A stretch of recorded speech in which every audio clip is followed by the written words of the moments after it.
In the heart of the lush, verdant forest, lived a small cicada named Chirpy. Known far and wide for its melodious song, Chirpy was the loudest insect in the forest. Every day, as the sun would rise, Chirpy would begin its song, a symphony of sounds that echoed through the forest. The birds, the animals, and even the humans who wandered into the forest, all would stop to listen to the beautiful melody. However, Chirpy's song was so loud that it often drowned out the other sounds of the forest. The soft rustling of leaves, the gentle whispers of the wind, and the melodies of the birds all became lost in Chirpy's cacophony. One day, a wise old owl named Hooty approached Chirpy. "Chirpy," he said, "your song is beautiful, but it is so loud that it drowns out the other sounds of the forest.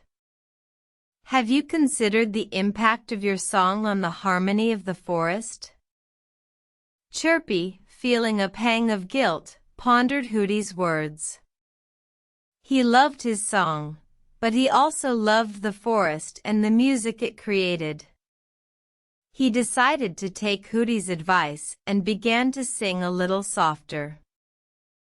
As Chirpy's song became softer, the other sounds of the forest began to return. The rustling of leaves, the whispers of the wind, and the melodies of the birds all returned, creating a beautiful symphony that was a testament to the harmony of the forest. The forest was filled with a newfound peace, and Chirpy was praised for his wisdom. He had learned that even the loudest song can be too much, and that sometimes, a little bit of modesty can make a world of difference.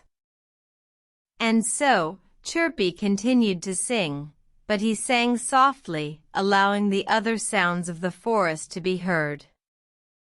And the forest, in turn, continued to sing with him, creating a harmonious symphony that echoed through the trees. Moral: even the loudest voices can drown out the harmony of the world. Sometimes, a little bit of modesty can make a world of difference. ****